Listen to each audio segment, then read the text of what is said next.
देवाय। भक्तों, कर्ण द्वापर युग के महान योद्धाओं में से एक थे, लेकिन उनको मिला श्राप उनकी मौत का कारण बन गया। कर्ण को उनके जीवन काल में 2 श्राप मिले थे। तो आइए जानते हैं क्या है वो 2 श्राप जो कर्ण की मृत्यु का कारण बने।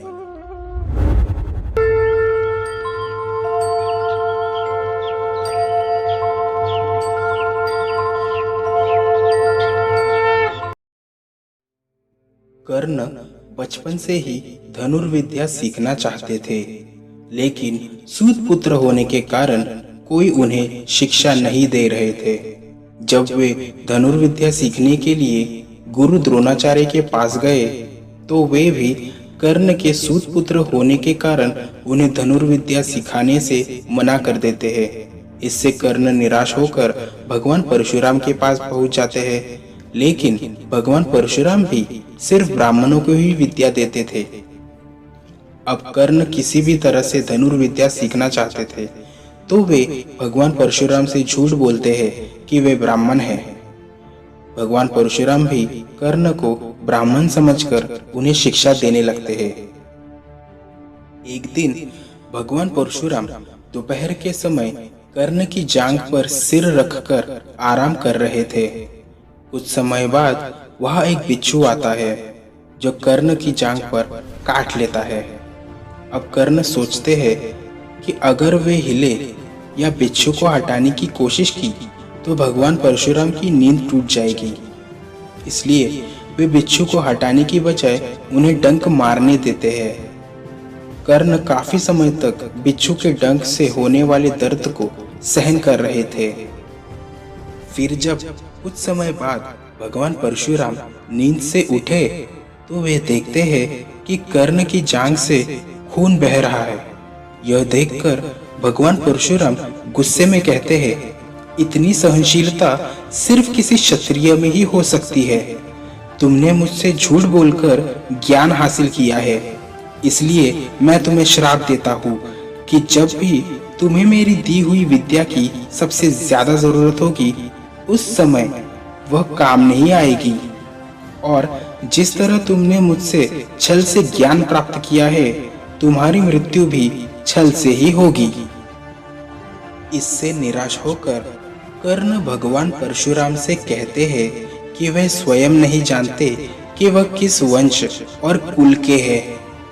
यह जानने के बाद भगवान परशुराम को श्राप देने पर पछतावा होता है, लेकिन दिया हुआ श्राप वापस नहीं लिया जा सकता है। इसलिए वे अपना विजय धनुष कर्ण को वरदान के रूप में देते हैं। इस घटना के कुछ समय बाद एक दिन कर्ण जंगल में किसी अत्याचारी राक्षस का पीछा कर रहे थे। वे राक्षस को निशाना बनाते हुए उसे मारने के लिए बाण चलाते हैं, लेकिन राक्षस अचानक गायब हो जाता है और बाण दलदल में फंसी एक गाय को लग जाता है। बाण लगने से गाय की वहीं पर मृत्यु हो जाती है। उस गाय का स्वामी एक ब्राह्मण था, जो गाय की दुर्दशा देखकर कर्ण को वहीं पर श्राप दे देता है। श्राप में ब्राह्मण कहते हैं कि जिस तरह तुमने एक असहाय गाय को मारा है, ठीक उसी तरह ही एक दिन तुम्हारी भी मृत्यु होगी। आगे चलकर इन दोनों श्रापों का प्रभाव महाभारत के युद्ध में नजर आता है। कर्ण दुर्योधन की ओर से युद्ध कर रहे थे। जिस समय कर्ण को धनुर्विद्या की सबसे ज्यादा जरूरत थी, उसी समय वह वे विद्या भूल जाते हैं। युद्ध के दौरान कर्ण के रथ का पहिया दलदल में फंस जाता है। जब कर्ण उसे निकालने के लिए रथ से उतरते हैं, उस समय कर्ण बिल्कुल लाचार और बेबस थे। तभी अर्जुन बाण चलाते हैं, जिससे कर्ण की मृत्यु हो जाती है। जय श्री कृष्ण। दोस्तों, अगर आपको ऐसी ही कोई कहानी सुननी हो तो हमें कमेंट में जरूर बताएं। हमारे वीडियो को लाइक करें और अपने परिवार और दोस्तों के साथ शेयर करें और हमारे चैनल को सब्सक्राइब करें। और साथ में बेल आइकन को भी दबा दें ताकि आपको हमारी कहानी सबसे पहले देखने को मिले। तब तक के लिए नमस्कार।